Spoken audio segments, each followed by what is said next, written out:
Добри дојде за Тамара Чаусидис, председателка на Синдикатот на новинарите во Македонија.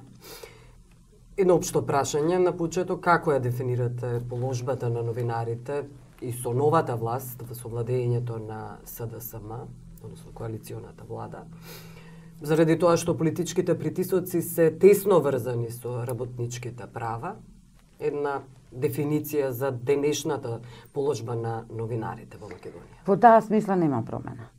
Состојбата е и натаму лоша. Точно вие се во право.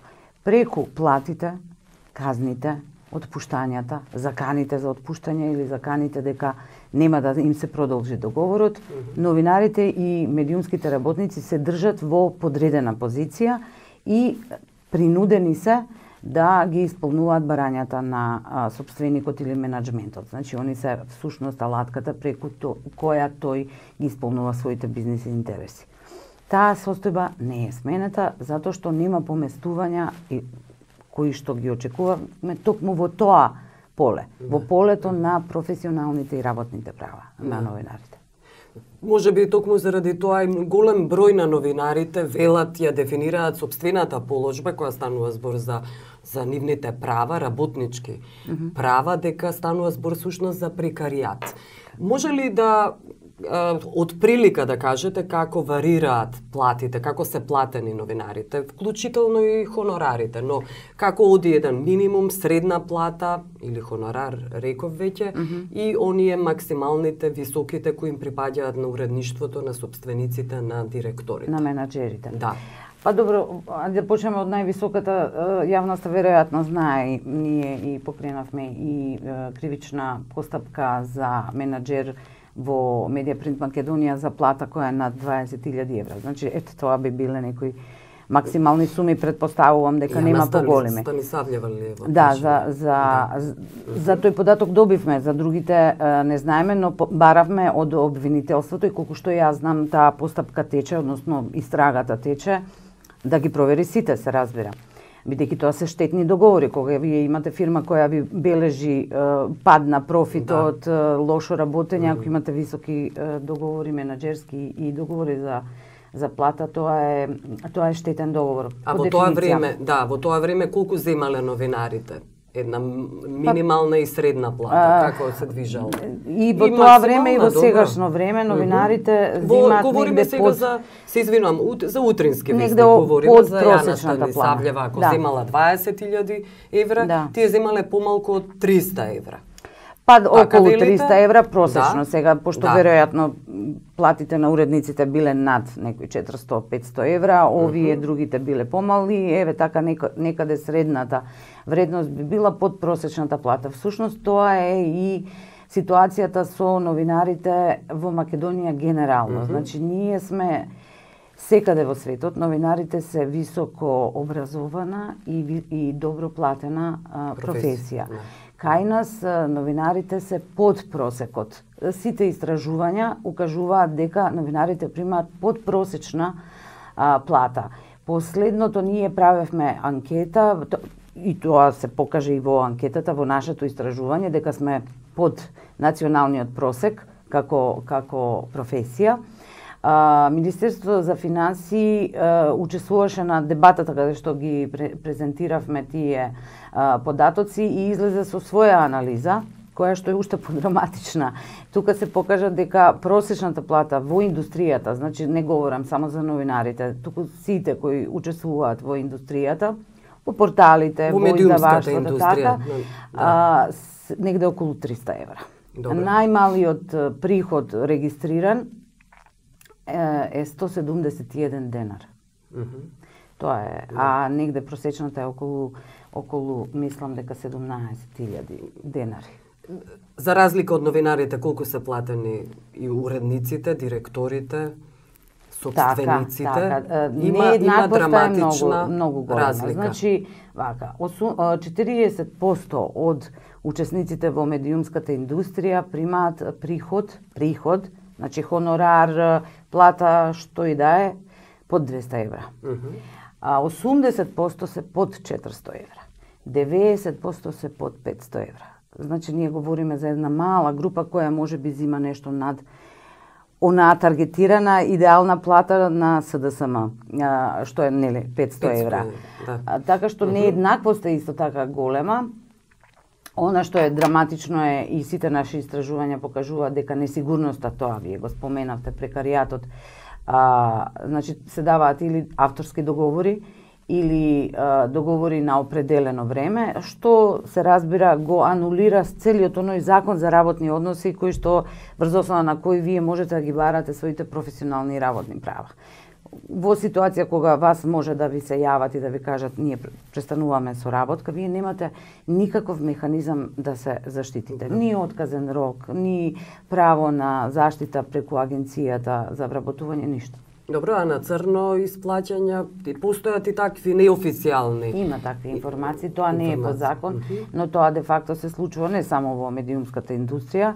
Значи луѓето враќања на К15 исто така се говори дека има. Да, или не плаќања на К15.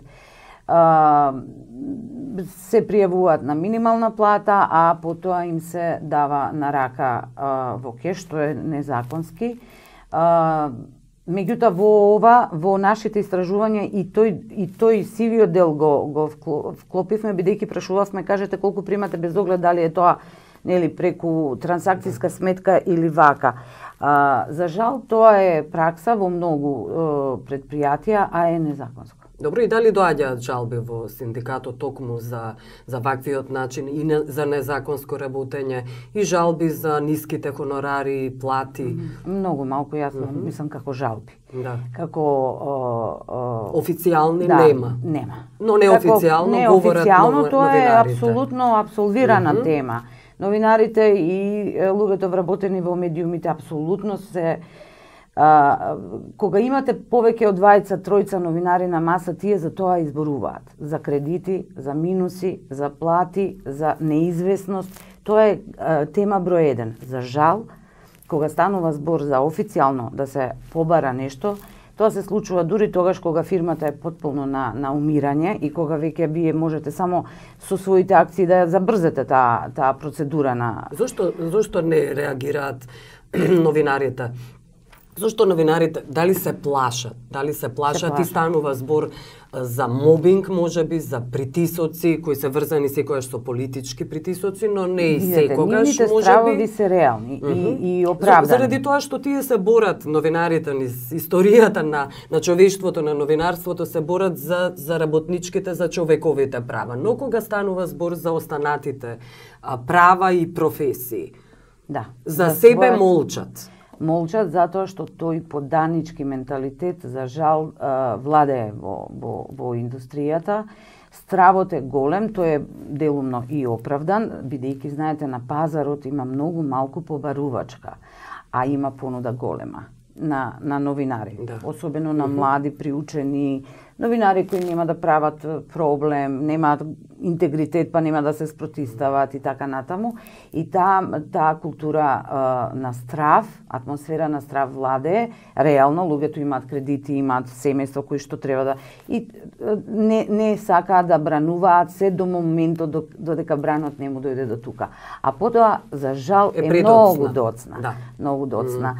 И тоа е проблемот со кој ние во синдикатот се соочуваме. Ние всушност влегуваме во приказната кога таа веќе има известен крај. Тоа е отказ или загубено работно место, а дури и тогаш знаат да не се бунат со страв дека доколку некој ги етикетира како проблематични, другите сопственици кои имаат можност да избираат рачно кого сакаат да земат, нема да ги земат бидејќи ги елиминирале по дефолт. Добро, има ли жалби за мобинг? Значи додека работат новинарите за лоши услови на работа, за лош однос на уредниците, директорите, собствениците кон нив? Повторно од овој тип. Значи тие говорат за мобинг, но формално жалба за мобинг не е доставена до синдикатот? До нас не е доставена. Јас знам за случај една колешка од телевизија тужала за мобинг, но не знам до каде е тој случај. Немаме баш многу успех во искоренувањето на мобингот на работното место генерално во Македонија. Законот е неколку пати менуван, но ефектот во изречени казни изостанува. Може би заради процедурата, бидејќи за да докажете мобинг постои одредена процедура која мора да се испочитува, тоа мора да трае, да се докази, и така натаму. Не само кога уредникот ќе ве искара, тоа не е мобинг. А многу често луѓето не го знаат тоа. Они мислат дека ако некој да речеме е погруб во комуникацијата и така натаму, станува збор за мобинг. Да, не се дефинира така, но сепак што кога станува збор за цензурата, за политичките притисоци, кои доаѓаат не само од политичките партии, туку и од самите уредници, директори, собственици, која е тука состојбата во македонското новинарство и повторно ќе акцентирам со новата власт, со СДСМ владењето. Мислам дека ако еве сега говориме да не ги враќам старите податоци, она што е интересно е што владее автоцензура. Значи вие имате уредници и новинари кои предпоставуваат што на власта би се допаднало или одредени центри на моќ се разбира, или не само на власта. Апсолутно. И тие сами тоа го прават. Не дека некој им дигнал телефон па им рекол слушајте, менувајте го ова и така натаму, се разбира, има предпоставувам и такви ситуации. Јас се уште до нас не стигнала информација на одредена редакција или колега кој што бил изложен на таков директен напад, но она што е проблем е автоцензурата.